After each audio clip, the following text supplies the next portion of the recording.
하늘을 볼 겨를도 없이 정신없이 세상을 살다가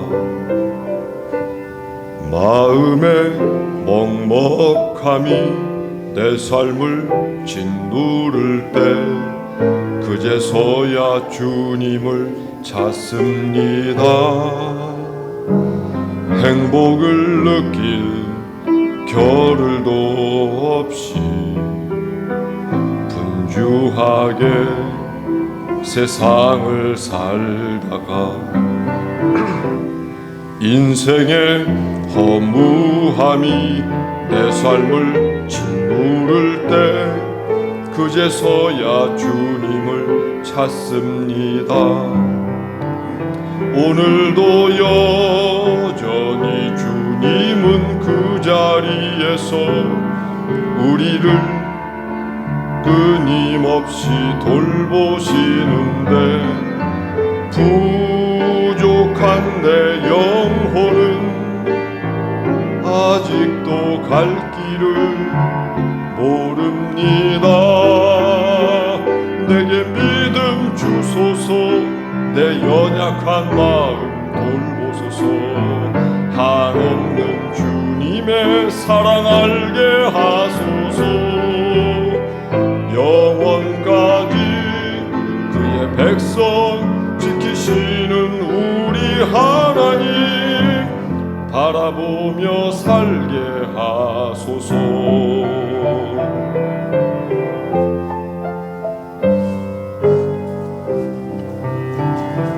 하늘을 볼 겨를도 없이 정신없이 세상을 살다가 마음의 먹먹함이 내 삶을 짓누를 때 그제서야 주님을 찾습니다.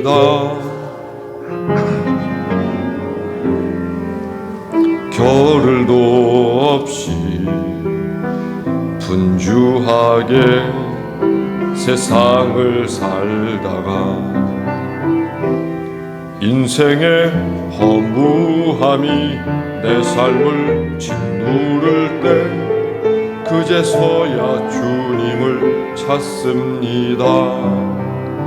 언제나 사랑의 주님은 그 자리에서 끝까지 놓지 않고 붙드시는데 부족한 내 마음은 아직 돌아올 줄 모릅니다. 내게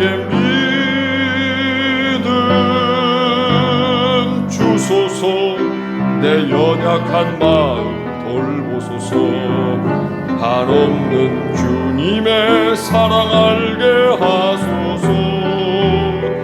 영원까지 그의 백성 지키시는 우리 하나님 바라보며 살게 하소서. 하늘 보며 살게 하소서.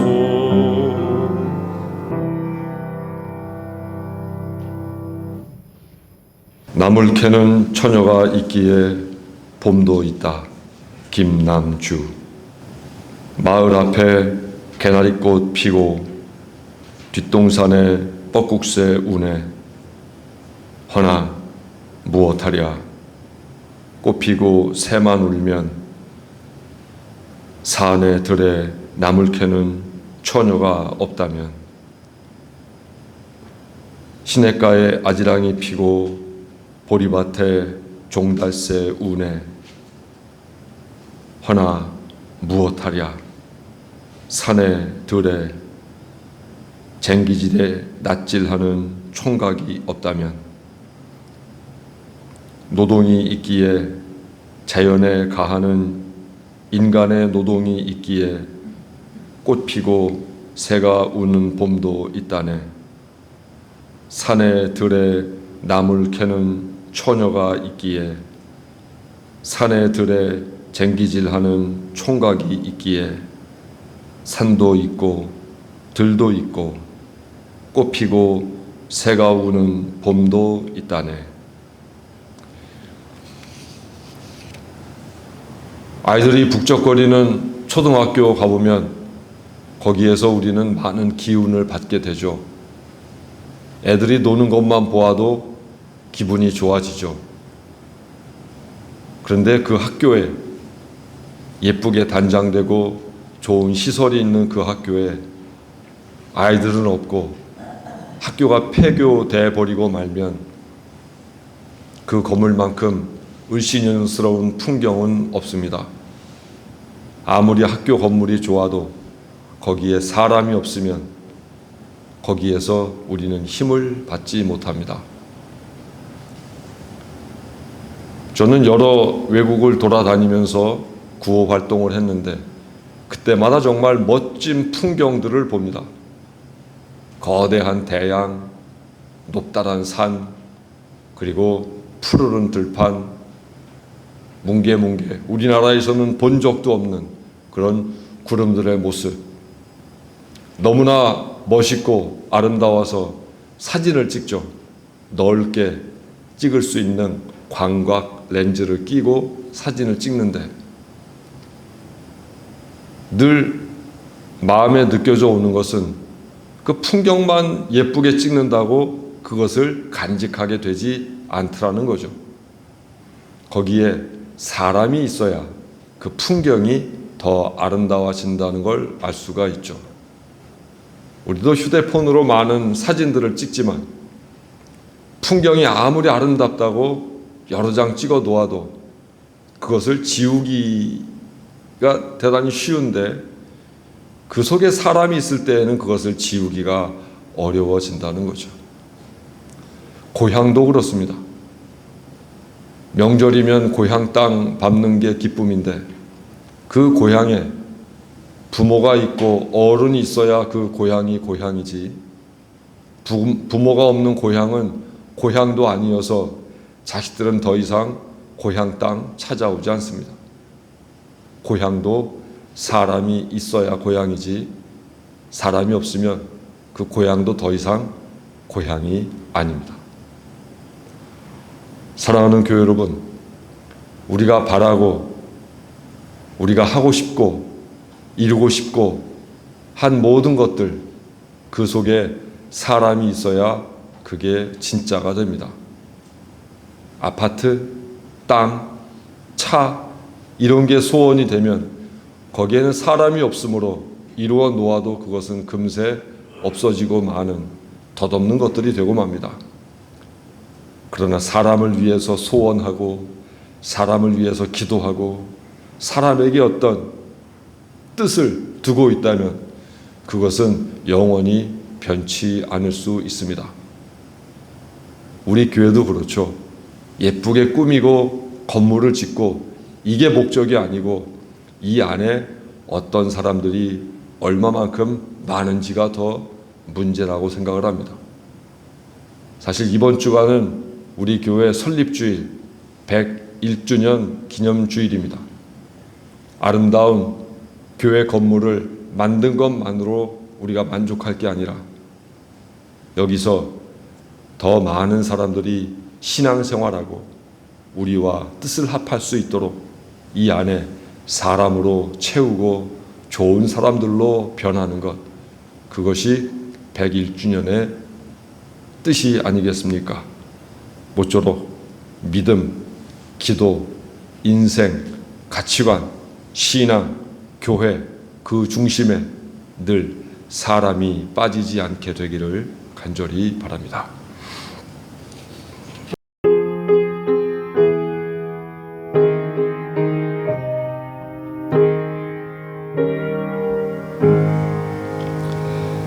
예수는 나의 힘이요 내 생명 되시니 구주 예수 떠나 살면 죄 중에 빠지리 눈물이 앞을 가리고 내 맘에 근심 쌓일 때 위로하고 힘주시리 주 예수. 예수는 나의 힘이요 내 친구 되시니 그네를 간구하면 풍성히 받으리.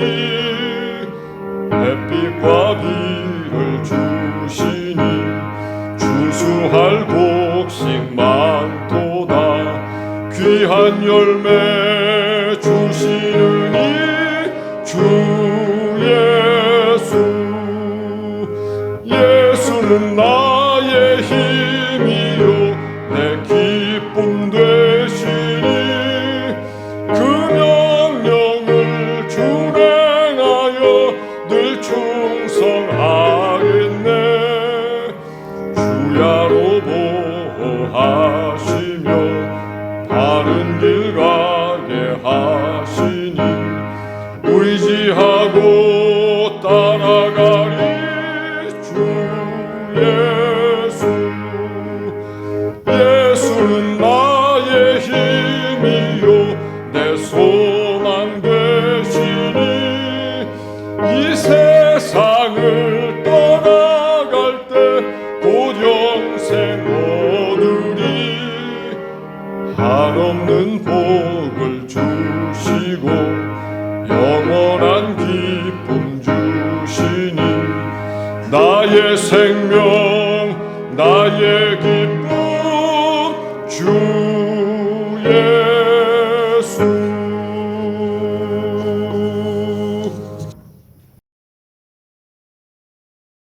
하나님, 따뜻한 기운 점점 퍼져가고 봄의 기세 완연한 춘분 하루 앞두었습니다. 태양 점점 높이 떠올라 드디어 길고 길었던 밤의 시간 짧아지고 낮의 힘 커져 결국 밤낮의 길이 같아졌습니다. 철과 때 몸으로 느끼며 사는 농구님들, 때는 이때다 하며 세워 놓았던 경운기 시동도 걸고 봄비료도 뿌리고 논밭도 일굽니다. 농수로 밑에서는 아직 짝 못 만난 개구리 수컷 있는 목청 다해 덩치 큰 암컷에게 구애하고 언제 알에서 깨어났는지 처음 본 세상 신기해하며 올챙이들 웅덩이 이곳저곳 무리지어 헤엄쳐 다닙니다. 동굴 속에서 긴 겨울잠 자던 박쥐 한낮인데도 아랑곳 않고 날개 휘저으며 비행 즐깁니다.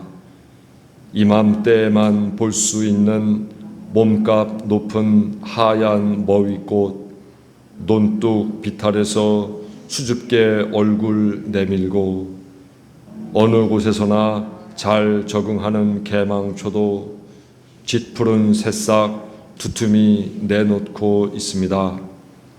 줄기로 뻗는 돌나물 시들었던 가지마다 물 올려 새로운 삶 시작하고 이파리에 마늘향 가득 품은 명이나물 고추선 새순 점점 키워갑니다.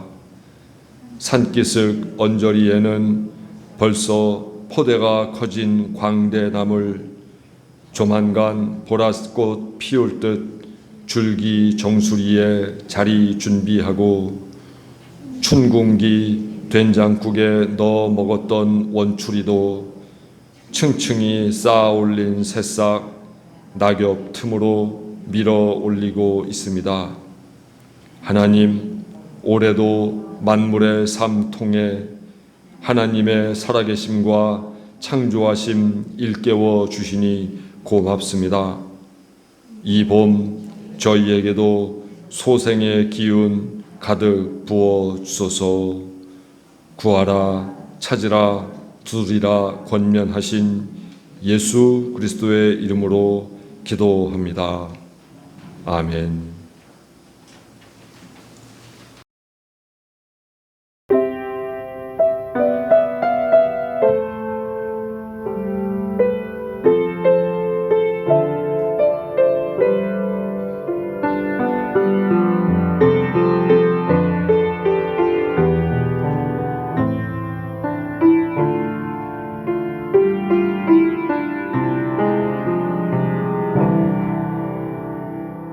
그리스도께서 우리를 해방시켜 주셔서 자유를 누리게 하셨습니다.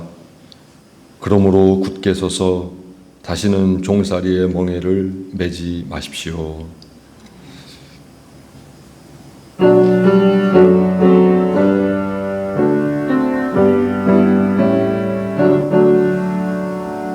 거룩 거룩 거룩 전능하신 주님, 이른 아침 우리 주를 찬송합니다.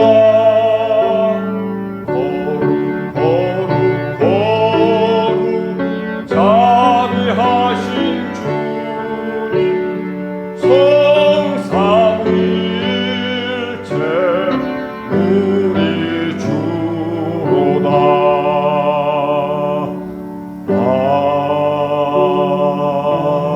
아멘. 오늘 하나님께서 주신 성경 말씀은 마가복음 5장 1절부터 5절에 있는 말씀입니다. 제가 받들어 읽겠습니다. 예수께서 바다 건너편 거라사인의 지방에 이르러 배에서 나오심에 곧 더러운 귀신 들린 사람이 무덤 사이에서 나와 예수를 만나니라. 그 사람은 무덤 사이에 거처하는데 이제는 아무도 그를 쇠사슬로도 맬 수 없게 되었으니 이는 여러 번 고랑과 쇠사슬에 매었어도 쇠사슬을 끊고 고랑을 깨뜨렸음이러라. 그리하여 아무도 그를 제어할 힘이 없는지라.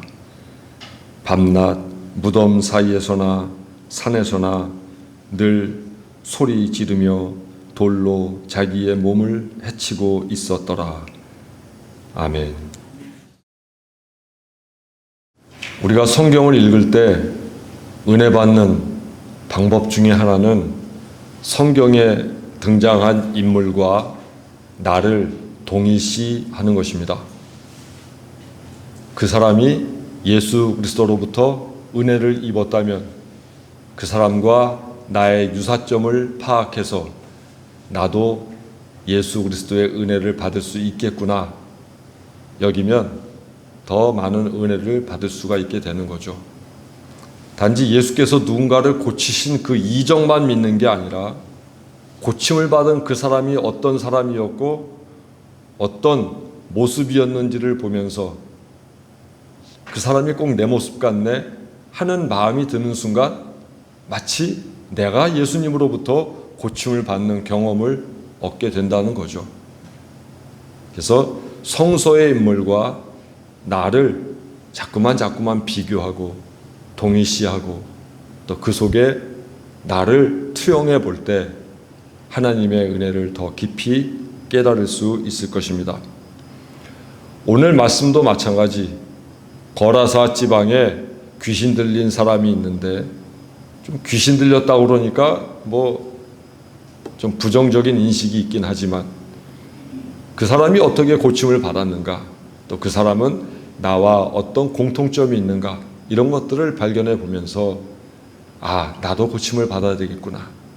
나도 예수 그리스도를 만나야 되겠구나. 이렇게 여기게 되면 오늘 말씀도 그저 은혜스러운 예수께서 치유하신 그런 말씀이 아니라 나에게 주시는 말씀, 나를 고치시는 말씀이 될 줄 믿습니다. 마가복음 4장에 보면 예수께서는 씨 뿌리는 비유를 그리고 겨자씨의 비유 이런 여러 비유를 통해서 하나님 나라가 어떠한지를 설명하셨습니다. 그리고서는 배를 타고 갈릴리 호수 맞은편에 있는 거라사 사람들이 사는 지방으로 가시게 되었습니다. 우리 잠깐 보실까요? 저기 위에 파란 곳이, 작은 곳이 갈릴리 호수고 그 밑에가 사해죠. 그래서 사해 서쪽은 유대, 사마리아, 갈릴리가 되고, 저 갈릴리로부터 사해, 그 중간에 선이 그게 요단강이죠. 그 요단강 우편, 그러니까 제가 까맣게 글씨를 써놓은 10곳이 바로 거라사 지방에 속한 데가폴리스라고 하는 곳입니다. 성경에는 데가볼리라고 나오는데 거기서 데가는 데카, 디케이드 그러면 10년이죠. 그래서 데카라고 하면 히라보로 열을 뜻하죠. 그 다음에 볼리는 폴리스, 도시를 뜻하죠. 그래서 데가볼리는 데카폴리스, 즉 10개의 도시를 의미합니다. 그 10개의 도시가 나열되어 있는데 저 맨 위에 시리아에 있는 다마스커스, 그 다음에 가나다, 히포, 디온, 라파나, 가다라, 펠라, 거라사, 저기 옆에 스키토폴리스, 그 다음에 필라델피아, 이 10개의 도시를 데가볼리, 데카폴리스라고 이야기합니다. 본래 이 도시는 셈족이 살던 도시였는데 알렉산더 대왕이 이 지역을 정복하게 되죠. 그리고 알렉산더 대왕이 죽은 이후에 셀류쿠스 왕조, 즉 다니엘서가 기록됐을 때에 유대 민족을 박해한 셀류쿠스 왕조가 이곳에 10개의 도시를 조성합니다. 그래서 이곳에 헬라 문화를 접목시키고 이곳을 헬라식으로 개발해서 그곳을 지역을 대표하는 거점 도시로 만들기 시작합니다. 그리고 이후에 로마의 폼페이우스가 이곳을 정복해서 다시 로마식으로 이 데카폴리스를 재조성합니다. 그러니까 이 지역에는 셈족의 문화도 있고 그 다음에 헬라식 문화, 즉 그리스식 문화도 있고 그 다음에 그곳을 다시 로마가 정복해서 재건했으니 로마에도 있고 대단히 다양한 문화가 이곳에 조성되어 있음을 알 수 있습니다. 오늘 성경에는 거라사 지방이라고 이야기하는데 성경을 읽어보신 분들은 알지만 마태복음에는 거라사라고 되지 않고 가다라 지방이다 그렇게 돼 있죠. 저기 보시면은 거라사 지방 저기 보이시죠? 거기에서 올라가면 거기에 가다라 지방이라고 있어요. 그러니까 왜 마태복음은 가다라라고 얘기하고 누가복음, 마가복음은 거라사라고 얘기했을까? 똑같은 사람의 이야기인데, 자, 이것은 이 일이 있을 때 그 옆에서 이 복음서 기자들이 적은 것이 아니라 이 일이 있은 후 약 50년 후에 마태복음이 기록되고 이 일이 있은 후 40년 후에 마가복음이 기록되고 한 60년이 있은 후 누가복음이 기록되죠. 그러니까 기억에만 의존하던 그런 전승들이 구체적으로 문서화될 때 이 지역인지 저 지역인지 정확하지 않을 수 있다는 거예요. 그러니까 이것이 가다라 지방에서든 거라사 지방에서든 그것은 그리 중요하지 않죠. 왜냐하면 어디든지 데가볼리 지방인 것은 맞으니까. 그래서 이 안에 어떤 일이 있는지에 대해서만 우리가 살펴보면 될 것 같습니다. 이제 본문으로 돌아가 보겠습니다. 예수님과 제자들은 갈릴리 건너편으로 건너가서 거라사 지방으로 가셨습니다. 그때 예수께서 배에서 내리시자 귀신 들린 한 사람이 예수께로 나왔습니다. 그 사람이 있던 곳은 무덤가, 무덤 사이에 기거하다가 예수께로 나왔습니다. 아무도 그를 쇠사슬로 묶어둘 수가 없었습니다. 오늘 성경에 보니까 그의 손과 발을 제어하기 위해서 사람들이 손은 쇠사슬로 묶고 발은 쇠고랑을 채웠지만, 여러 번 채웠지만 이 사람이 쇠사슬은 끊고 쇠고랑은 부셔버리고 해서 늘 탈출을 했다는 이야기. 그래서 오늘 말씀에는 아무도 그를 제어할 수 없었다. 그를 휘어잡거나 말릴 수가 없었다. 통제불능 상태에 있는 사람이었던 걸 알 수가 있습니다. 그리고는 밤낮 무덤 사이에서 또 산속에 있으면서 소리를 질러대고 또 한 가지는 돌로 자기 몸을 계속해서 상처를 내고 자해를 했습니다. 이런 그가 예수 그리스도를 만난 이후에 제정신을 차리게 되죠. 그가 벌거벗은 몸이었는데 옷도 입게 되죠. 그리고 예수께서 그를 가족의 품으로 돌려보내시죠. 일상으로 회복되었습니다. 이것을 마가복음 5장 19절에서는 주님께서 그에게 큰 은혜를 베푸셨다, 이렇게 표현하고 있습니다. 악한 귀신 들린 사람, 사실 이 사람은 당시에 의술이나 여건으로 볼 때 여러모로 가망이 없는 사람이었습니다. 무덤가에 기거했다고 하는 것이 바로 그것을 일러줍니다. 오죽하면 그가 무덤가에 살고 있었다고 말하겠습니까? 그는 가망이 없는 사람, 좀 있다가 죽을 사람, 뭐 그런 의미 아니겠습니까? 그런 그가 예수를 만남으로 하여 몸도 회복되고 정신도 회복돼서 일상으로 복귀한 이야기입니다. 저는 이 사람의 이야기를 통해서, 그의 특징을 통해서 예수가 필요한 사람은 누군가, 어떤 사람이 예수가 필요한가를 함께 살펴보고자 합니다.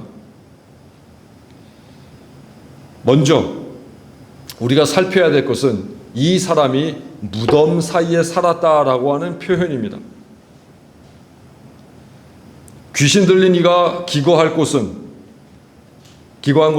마을에서 멀리 떨어진 무덤가였습니다. 예전에 우리 말씀 나눌 때 무덤에는 꼭 회치를 했죠. 왜 회치를 했냐면은 순례객들이 혹시 제사 드리러 가는데 그 무덤을 손으로 만질 수 있으니까, 무덤을 만지게 되면 그 사람이 부정한 사람이 되므로 여기는 무덤가입니다 라고 하는 표시로 회치를 했던 거예요. 왜냐하면 무덤가는 또는 시신은 전부 율법에서 보면 부정하는 것으로 되어 있기 때문입니다. 그러면 이 사람이 무덤가에 살았다는 건 어떤 의미를 가질까요? 이 사람 자체가 부정한 사람이었음을, 다른 사람들에게 소외되고 다른 사람들과는 떨어져서 살아갔던 것을 의미합니다. 무덤은 그래서 죽음, 절망, 소외를 의미한다는 겁니다. 단지 살았던 장소가 무덤이 아니라 그가 죽음밖에는 남지 않은 존재였고, 그에게는 희망이 없어 절망스러웠고, 그의 주변에는 아무도 없어 늘 소외된 삶을 살아간 사람이었기에 성경에서 그를 무덤 사이에 기거했다, 그렇게 표현을 하고 있는 것입니다. 모든 관계가 끊어졌습니다. 사회활동에도 참여할 수 없었습니다. 그래서 그에게는 오직 죽음과 절망밖에 남지 않았습니다.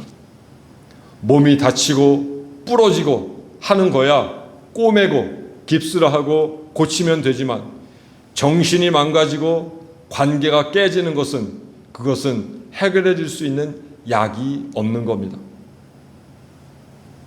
귀신 들린 이러한 상태는 마땅한 해결책이 없기에 죽음과 절망과 소외가 그에게 찾아올 수밖에 없었던 겁니다. 또한 쇠사슬로 묶었는데도 그가 늘 끊고 그를 말릴 사람이 없었다라고 하는 것은 그의 가족도 그의 이웃도 그를 감당할 수 없었다라고 하는 겁니다. 가족에게도, 이웃에게도, 친구에게도 그는 소외당하며 살아갔던 사람이었음을 알 수 있습니다. 그래서 무덤가로 갈 수밖에 없는 거죠. 왜? 마을에서 쫓겨났기 때문입니다. 마을에서 그를 받아들여주지 않았기 때문입니다. 그나마 그가 기거할 수 있는 곳은 사람들이 부정하다 여기면서 멀리하는 무덤밖에 없었습니다. 당시에 무덤에는 또 어떤 사람들이 살았냐면 돈이 없어 기거할 것이 없는 가난한 빈민들도 그곳에 가서 살았다고 성경에서 이야기하고, 또 어떤 사람이 살았냐면 이사야서에 보면 이방인들이 무덤가에 살았다 이렇게 이야기합니다.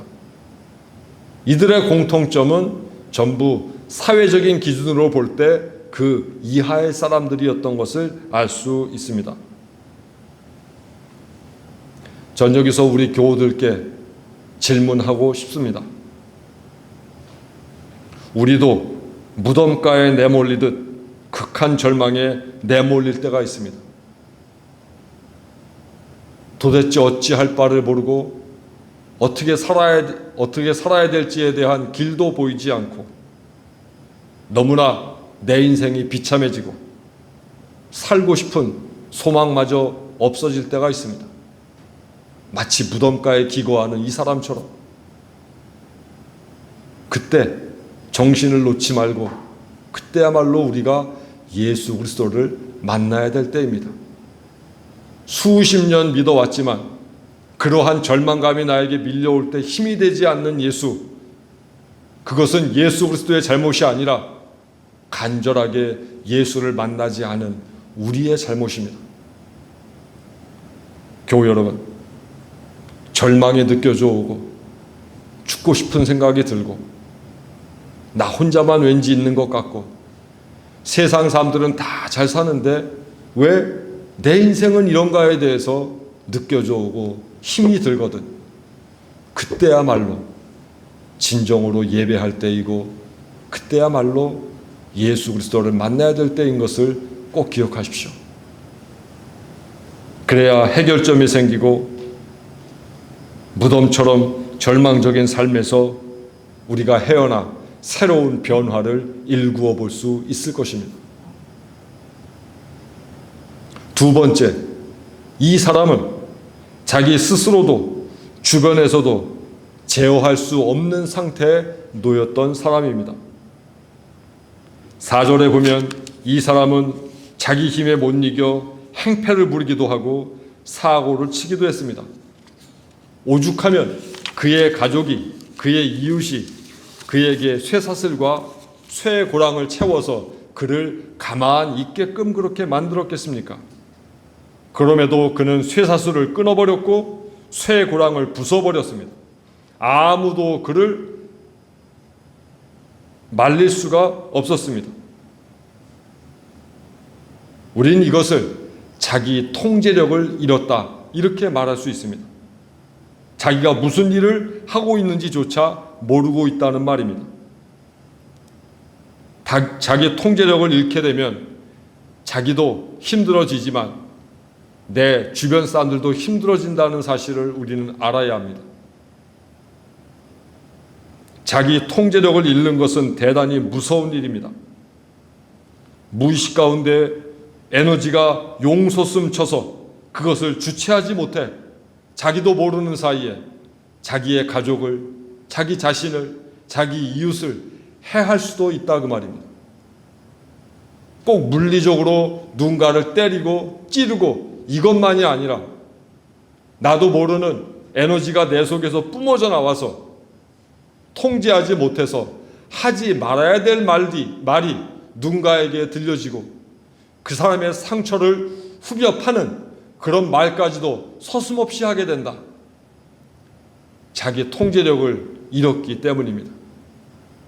그리스도인은 자기 통제력을 가지고 살아야 합니다. 그런데 여기에 귀신 들린 사람은 자기 통제력을 잃어버렸습니다. 그래서 양심의 가책도 후회도 느끼지 않았습니다. 나중에서야 후회할 수도 있고 양심의 가책도 느끼지만 여기에서 막 불같은 화가 일어나서 말로 막 말폭탄이 나가고 흉기가 들려져 누구를 때리고 하는 그 순간에는 양심의 가책이나 후회도 전혀 떠오르지 않는다 그 말이에요. 그리고 누군가의 관심과 사랑은 단지 짐스러운 간섭처럼 느낄 뿐입니다. 누가 나를 위한다고 위해 줄수록 그 사람의 관심이 간섭처럼 느껴지고 짐스러워지고 부담스러워져서 아예 한마디도 하지 않았으면 하는 그런 마음이 우리 속에 들게 돼 있다 그 말이죠. 나는 독립적인 사람이야 라고 말하지 말고 그것은 우리가 지금 마음적으로 병들어 있는 겁니다. 누가 나를 위해서 기도해 주는데 누가 나를 위해서 사랑해 주는데 그것이 짐스럽게 느껴지면 좀 그만 왔으면 그만 봤으면 하는 그런 마음이 자꾸 내게 들면 나에게 찾아오는 그 사람이 오지랖이 넓은 사람이 아니라 그것을 용납하지 못하는 수용하지 못하는 내가 병들었다는 사실을 꼭 기억하십시오. 그때는 뭘 해야 됩니까? 예수 만나야 됩니다.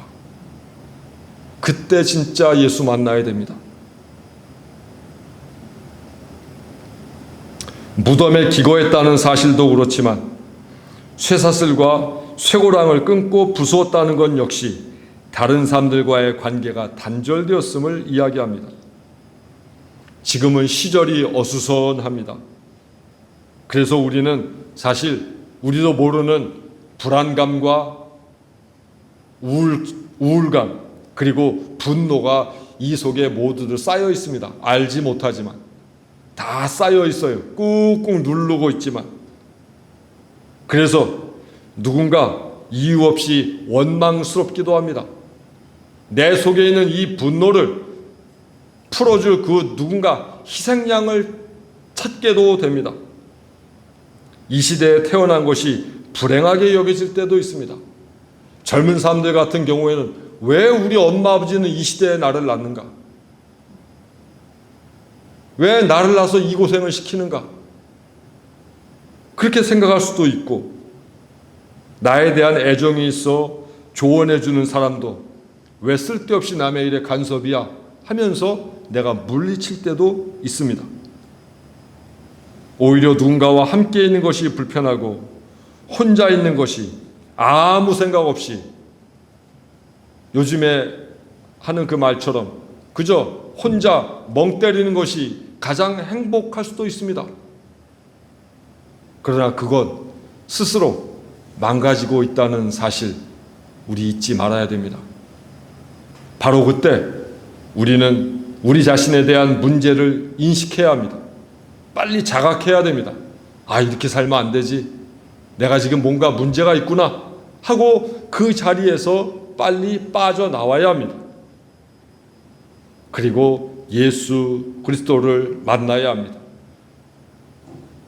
예수 그리스도를 통하여 변화받은 이 귀신 들린 사람처럼 우리는 예수 그리스도를 통해서 자기 통제력을 회복하고 현재 자기가 처한 상황에 대해서 객관적으로 인식할 줄 알아야 되고 다른 이의 호의를 감사함으로 받을 줄도 알아야 합니다. 그게 건강한 사람입니다. 그래야지 전도도 하죠. 그렇지 않아요? 관계가 살아있어야 전도하는 거지 아무도 모르는 사람한테 어떻게 전도합니까? 그리스도인의 삶도 역시 마찬가지. 관계가 설정이 돼야지 그리스도인답게 사는 거지. 그런 관계를 다 끊고 나 혼자 예수 믿겠다. 그러면 교회 나올 필요 없죠. 혼자서 산에 가서 기도하면 되는 거죠. 교회 여러분, 우리가 자기 통제력을 회복해야만, 자기 자신을 객관적으로 볼 줄 알아야만, 또 이웃의 호의를 감사함으로 받아들일 줄 알아야만 이웃사랑도 할 수 있고 믿음 생활도 할 수 있는 겁니다. 그래서 우리가 이런 문제의식이 느껴지고 내가 자꾸 성격이 그렇게 변해져 갈 때, 그때 진짜 예수 그리스도를 만나야 합니다. 세 번째, 이 귀신 들린 사람은 자기 자신을 파괴하는 사람이었습니다. 자해하는 사람이었습니다. 5절에 보면 그는 밤낮 무덤 사이에서 산속에서 살면서 소리를 질러대고 돌로 자기 몸에 상처를 내곤 했다, 이렇게 말씀하고 있습니다. 악한 귀신이 들게 되면, 마음이나 신앙이나 병들게 되면 무엇보다 자기 자신을 파괴하게 되어 있습니다. 자기가 망가지는 것을 그냥 포기하게 되어 있습니다. 특히 자기가 자기 자신을 믿지 못하는 것도 자기 파괴 행위입니다. 자기가 얼마나 귀중한 존재인지 알지 못하는 것도 자기 파괴 행위입니다. 꼭 돌로 상처를 내야지 자기 파괴가 아니라 자기의 자존감을 스스로 떨어뜨리는 것도 자기 파괴 행위입니다. 매사 어떤 일이 주어질 때마다 자신 없어 하는 것도 자기 파괴 행위입니다. 자신이 없어도 한번 해본 사람은 그 일이 다시 주어질 때 그 일에 대해서 자신 없어 하지 않습니다. 자신이 없다고 안 하고 무서워하고 그 근처에도 가지 않다 보면 그는 매사 자신 없는 사람으로 살 수밖에 없고, 그 자신 없다고 하는 그 마음이 우리를 약한 존재로 만들고 위기가 닥쳐올 때 그것을 극복할 수 있는 능력도 반감시키게 돼 있다는 거예요. 또한 자기 자신을 자기가 스스로 보호해 줄 줄 알아야 됩니다. 좋은 건 먹고 잘 자고 잘 입고 편안하게 살고 건강을 위해서 애쓰고, 이런 모든 게 자기가 자기를 보호하는 거예요. 누가 그것을 보호해 줄 수가 없어요. 그런데 귀신 들린 사람은 돌로 자기 몸을 해하고 있듯이 우리도, 현대에 사는 우리도 모르는 사이에 우리가 우리 스스로를 학대할 때가 많더라는 거죠. 그것이 바로 자기 파괴 행위입니다.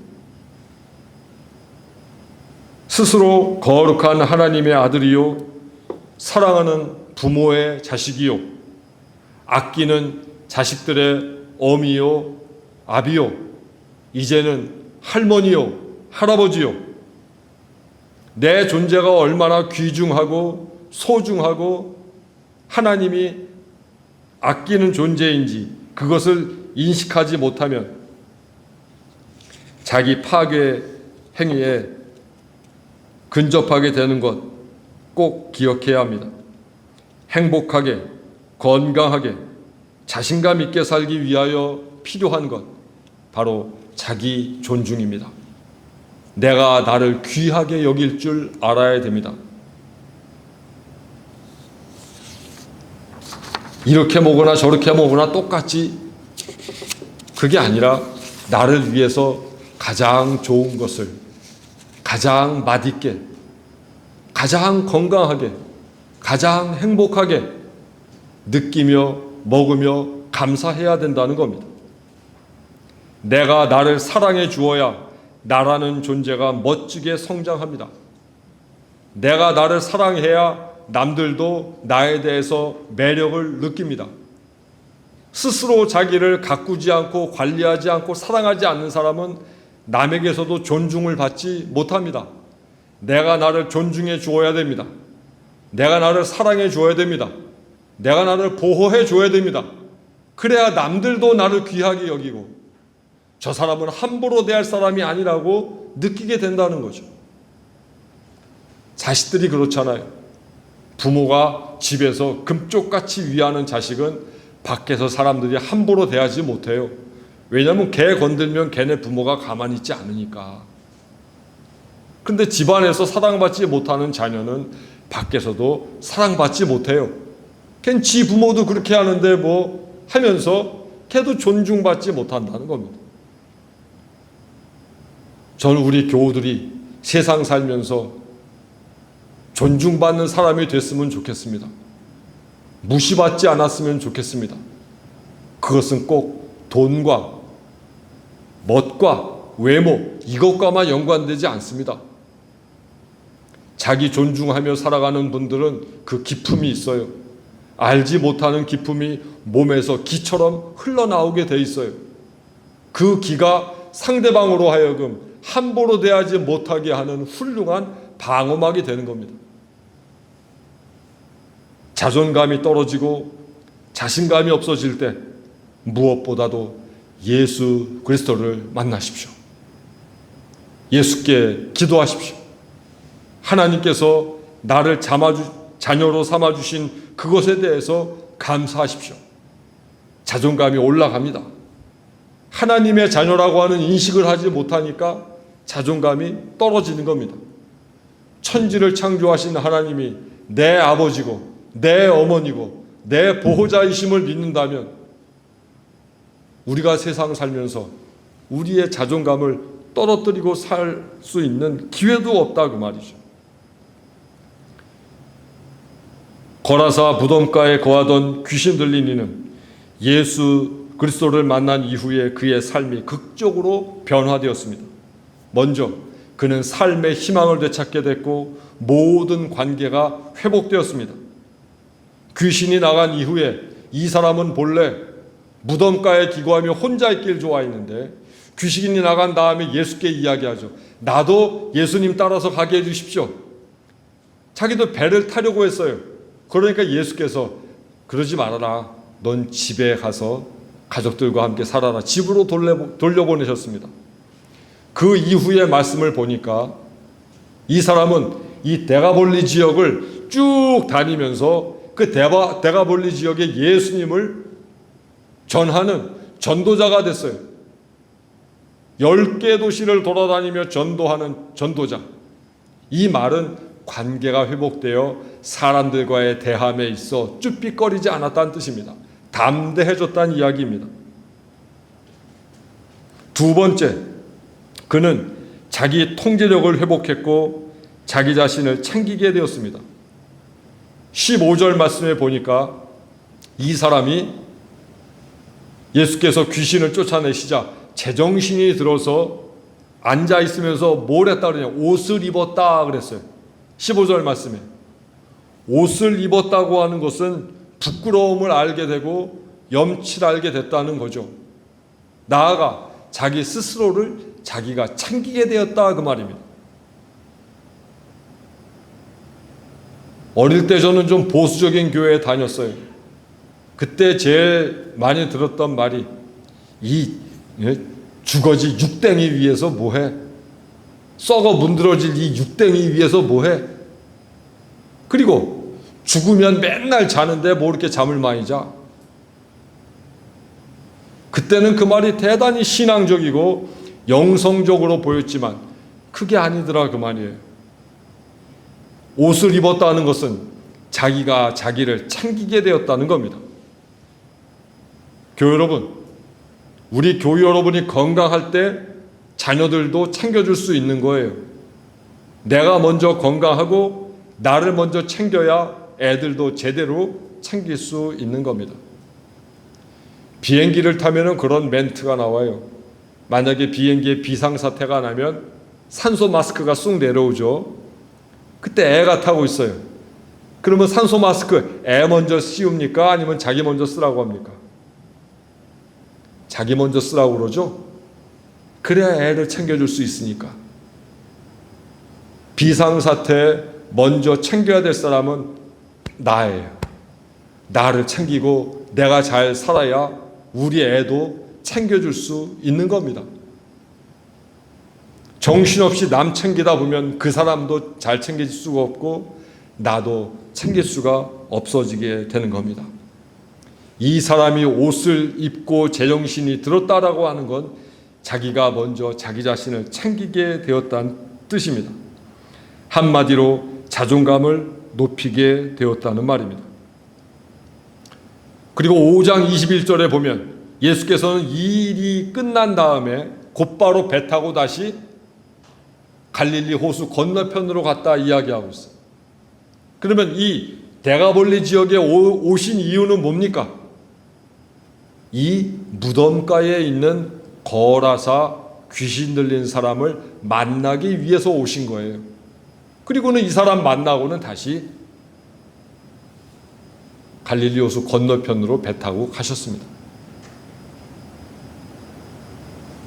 사랑하는 교회 여러분, 자꾸 죽음밖에 길이 없다고 생각이 들 때, 절망이 밀려올 때, 내가 소외당하고 있다 느껴질 때, 정말 뜨거운 마음으로 예수 그리스도를 만나십시오.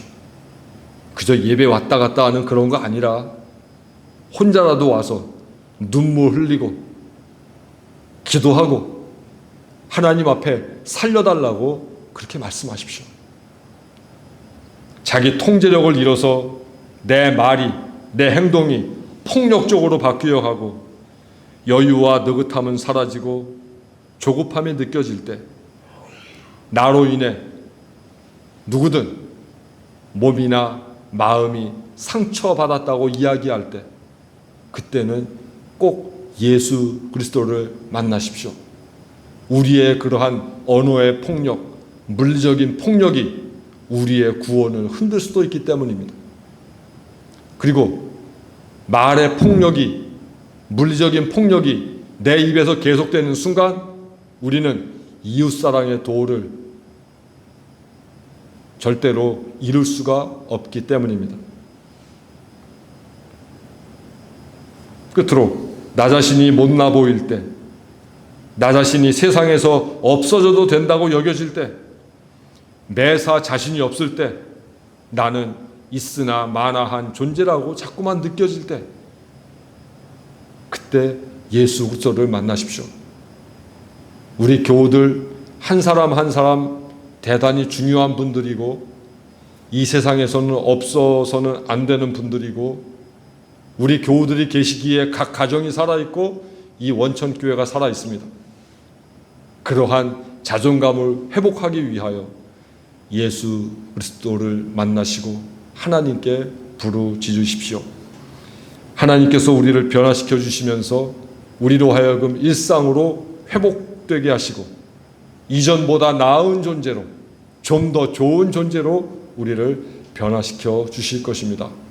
모쪼록 코로나 위기가 지속되는 지금 그저 넋놓고 내 안에서 에너지가 빠져나가는 것만 느끼지 마시고 다시금 예수 그리스도를 통해서 능력을 회복하고 삶의 활력을 회복하고 힘을 회복하고 믿음을 회복할 수 있는 이 거룩한 계기가 될 수 있기를 간절히 부탁드립니다. 기도하겠습니다. 거라사에 귀신 들린 사람은 저 옛날 저 먼 나라의 얘기처럼 그렇게 여겨왔는데 오늘 들려주신 말씀을 보니 바로 그 사람이 나였고 고침받아야 될 이가 나 자신이었던 것을 깨닫게 하시니 감사드립니다. 아버지, 어떤 상황에 처하든 예수 그리스도 만나는 일 포기하지 않게 하옵소서. 그 어떤 상황에서도 우리에게 마지막 비상구 되어주시는 예수 그리스도 계심을 잊지 않게 하옵소서. 해서 삶을 포기하거나 절망 가운데 늘 뒤처지거나 또한 죽음만을 생각하는 부정적인 삶에서 벗어나 항상 기뻐하고 범사에 감사하고 하나님께 늘 기도하는 삶을 유지하는 건강한, 건전한, 그리고 믿음이 좋은 그리스도인으로 살아가게 하옵소서. 예수 그리스도의 이름으로 기도합니다. 아멘.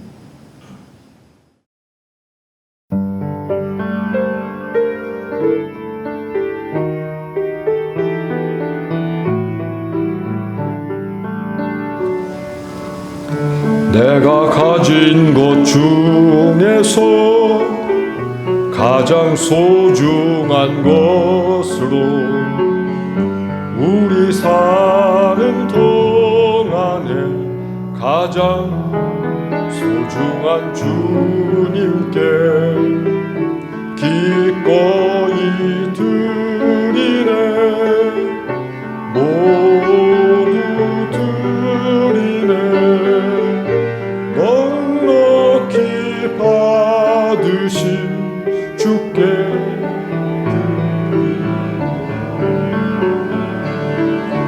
아무 가진 것 없어도 항상 부족하여도 약한 이 몸을 높이려 가장 큰 일을 맡기셨네 기꺼이 드리네 모두 드리네 넉넉히 받으실 주께 드리네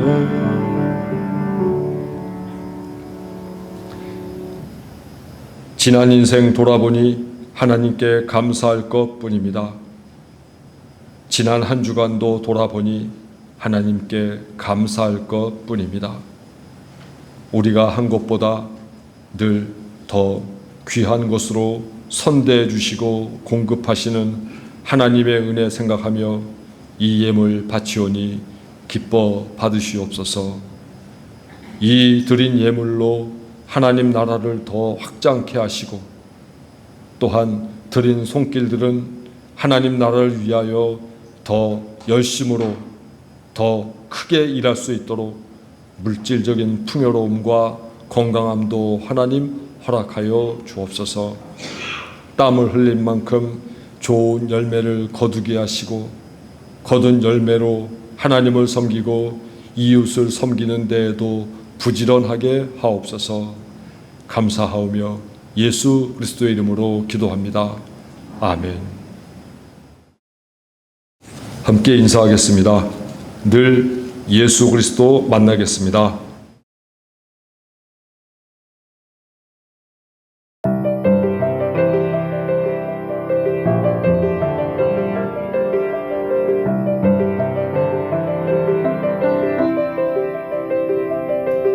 모든 일에 기한이 있고 모든 일에 때가 있어 하늘 아래 모든 일에는 거역 못할 때가 있네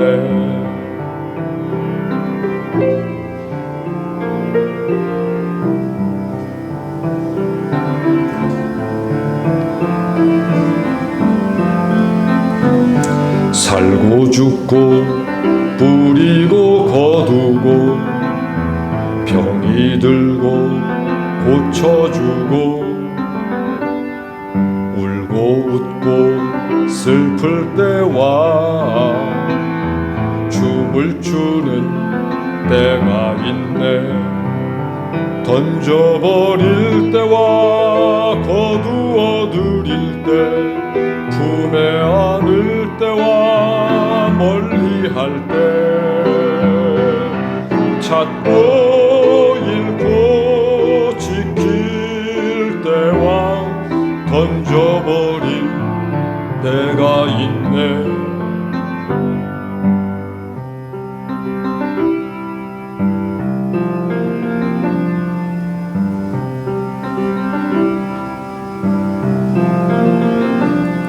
찢을 때와 다시 꿰맬 때 잠잠할 때 말할 때 사랑할 때 미워할 때 때가 있네 때가 있네 때가 있네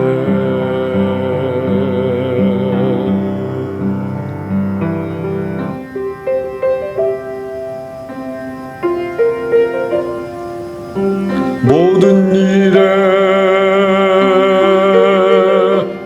때가 있네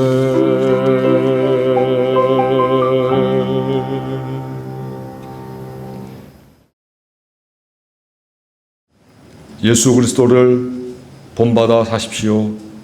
언제 어디서나 누구에게나 그리스도인이 되십시오. 기도로 삶을 채우십시오. 거라사에 귀신 들린 이가 예수 그리스도를 만나 새로운 존재가 되었습니다. 암울한 삶 속에서 외로이 불가능의 벽을 만나거든 예수 그리스도를 찾으십시오. 예수께서 길이 되어 주십니다.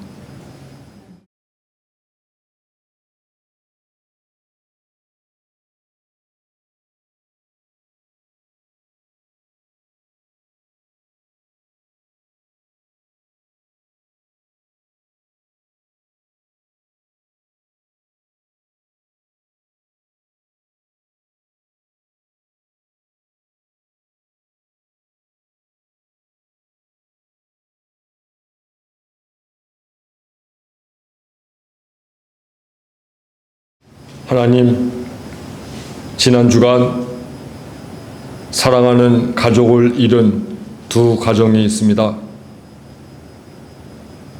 코로나19로 인하여 복잡한 장례 여정 때문에 가슴에 더 많은 짐이 남아있기도 합니다. 두 가정 위에 주께서 위로함을 더하여 주시고 하늘의 평화를 내려 주옵소서. 몸이 아파 병원에 있는 사랑하는 당신의 어린 딸도 있습니다. 하나님께서 그 몸과 마음을 지켜주시고 가장 올바른 치료법으로 가장 건강하게 나을 수 있게 도와 주옵소서. 하나님께서 귀한 딸 사랑하여 주옵소서. 지금은 우리 주 예수 그리스도의 은혜와 하나님의 극진하신 사랑과 성령의 교통하심이 말씀을 듣고 언제 어디서나 예수 그리스도와 동행하며 살고자 하는 우리 원천교회 모든 식구들 머리 위에 지금부터 영원토록 함께하여 주시옵기를 간절히 축원하옵나이다. 아멘.